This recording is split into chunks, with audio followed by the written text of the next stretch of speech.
Why does public discourse seem so polarized? Online forums devolve into an us versus them discourse that never finds its conclusion. Across most demographic and political groups, majorities say political conversations are more stressful and frustrating than interesting and informative, especially when it's with someone of a different political view. So our question is, what is it that impedes meaningful dialogue?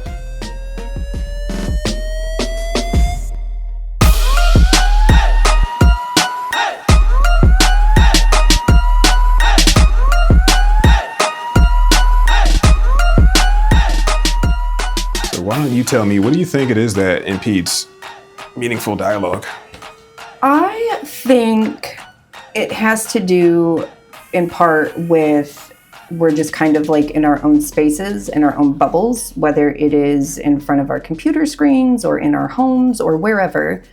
And then we kind of get trapped into this echo chamber where we're just constantly being validated over our ideals and our biases and all of that stuff. And I think that that impacts our ability to communicate with other people because, well, we've been validated this whole time. And so clearly they're wrong and there's no point in talking to them. And so, yeah, I think that has a lot to do with it.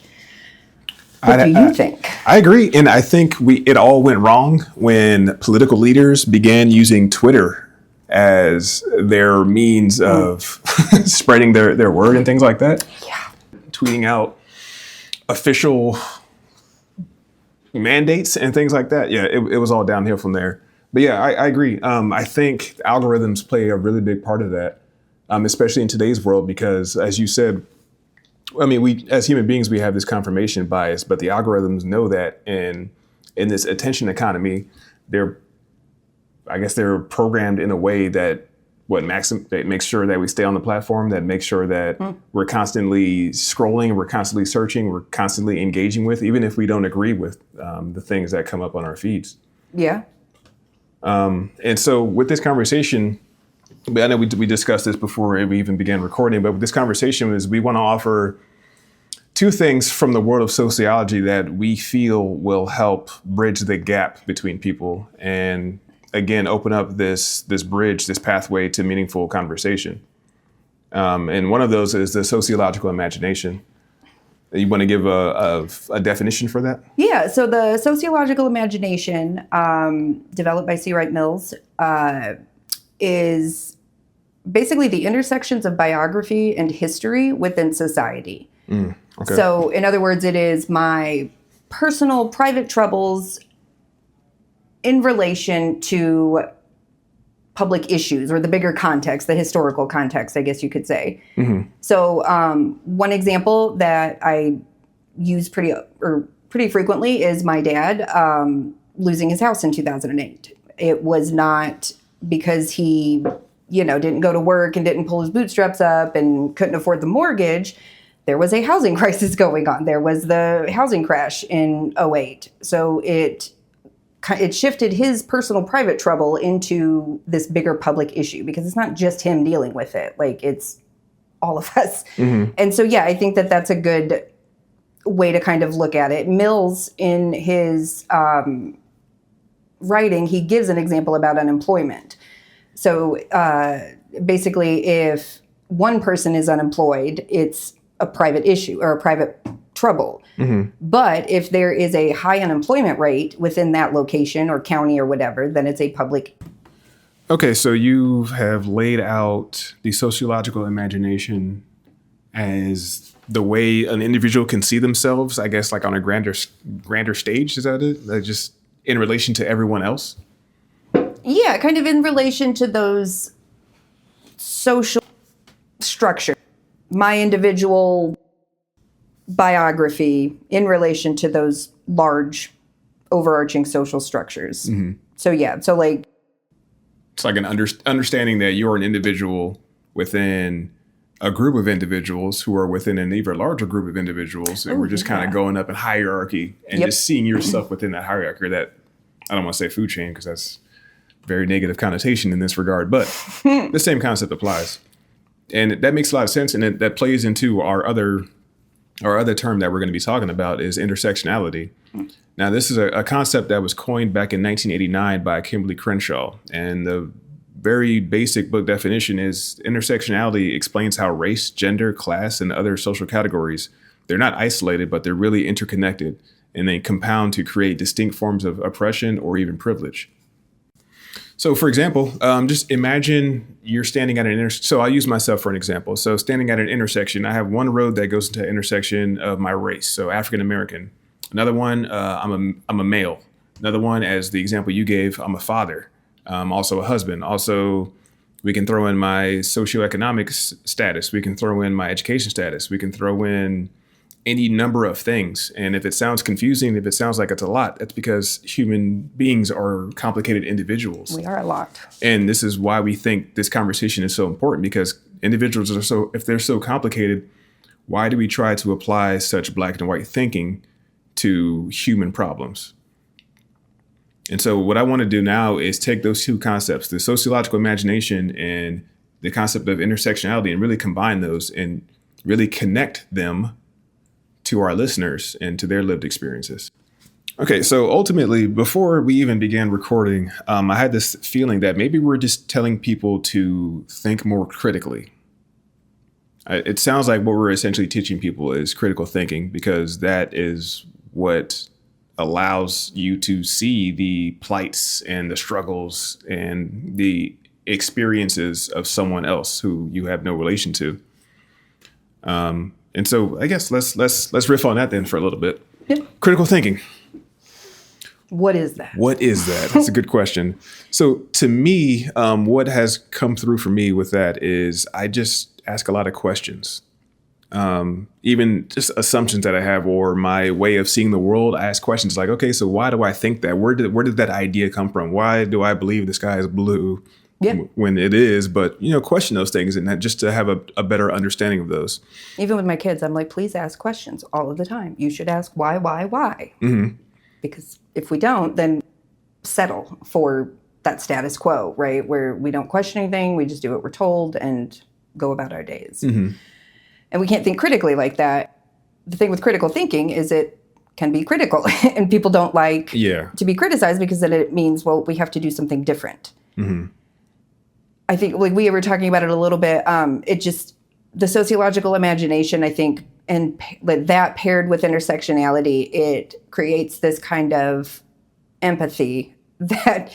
the E word, love it. Yeah, like you can just, I see why, you may have voted that way, or why you may have that belief, or yada, yada, yada, because it's, well, I get that. I get those structures you were raised in, and the gender dynamics and all of that stuff. And difficult, like we don't know what we don't know. And so if that's all someone's ever seen, then how do we expect them to listen to our stories or our ideals and then just connect with them? Yeah. And so that's where I think like the sociological imagination and the intersectionality come into play, is because they intersect. Yeah. And if I can I hope this example works, because I just thought about it. We're both licensed drivers. Mm-hmm. How often do you drive and you see someone driving erratically, or someone cuts you off? What's your first thought? Yeah, this guy, this person, they did whatever. And if they're in a truck, my God. Yes. But like, have you ever stopped to really think about, or to even try to do this exercise and wonder, like, okay, maybe this person is in a hurry. Maybe someone's sick. Maybe they have something going on. Maybe they're late for something, or maybe they didn't see me, or just all these other things. Like, do you ever try to consider that? I try very hard. But it is easier for me to just assume things. Yeah, but I give that example because to me that feels like the sociological imagination. It's you, instead of you jump into your first assumption as to this person and their whole thing they got going on, you're thinking like, maybe maybe someone's sick. They have a sick relative at home and they're trying to hurry up and get there, and they cut me off because they didn't see me. What I see exactly in front of me. Because we don't know. Yeah. You don't know what you don't know.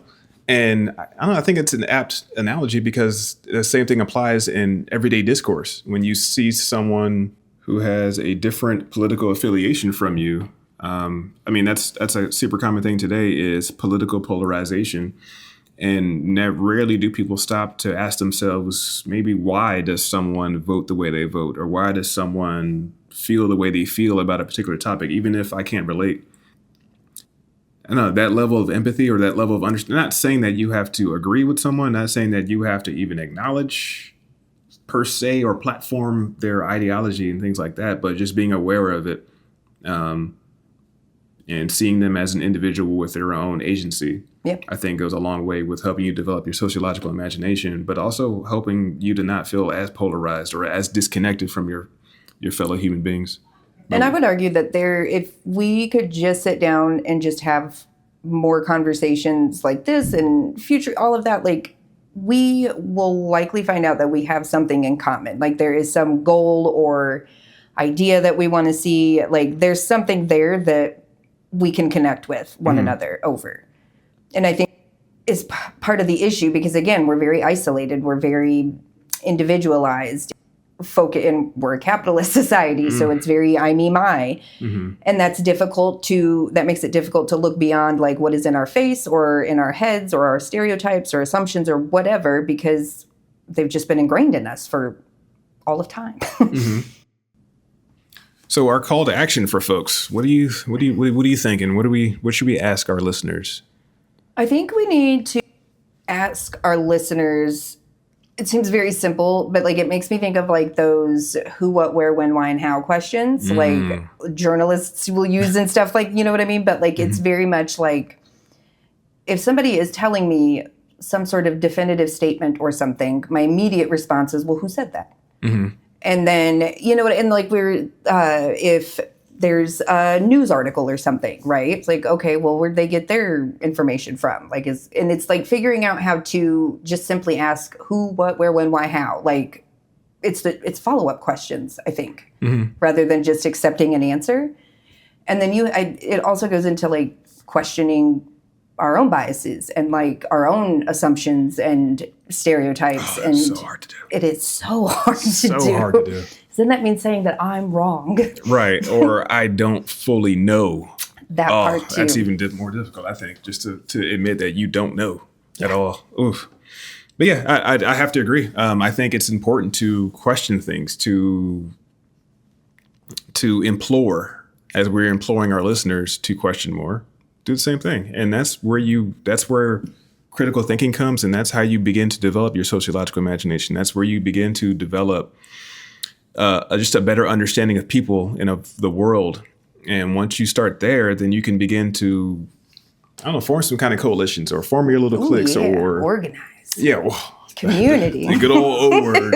That's easy to be a solution. But yeah, that's the basis of organization. That's the basis of all these social movements, like the feminist movement, the labor movement, or the climate change movement and things like that. Just asking those questions, finding it. And what you realize is, in asking questions, your brain is going to automatically try to find the answer for it. And if it can't, it's going to find it from somewhere else. And that's where you begin to build that understanding of oneself and of the world.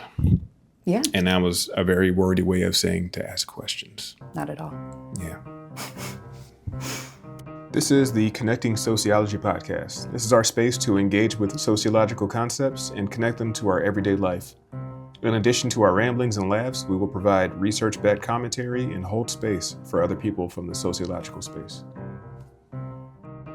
We would like to acknowledge that the land we are meeting on today is the ancestral, traditional, and contemporary homeland of many indigenous nations. Most recently, the Anishinaabe, including Potawatomi, Chippewa, Ojibwe, and Ottawa tribal nations.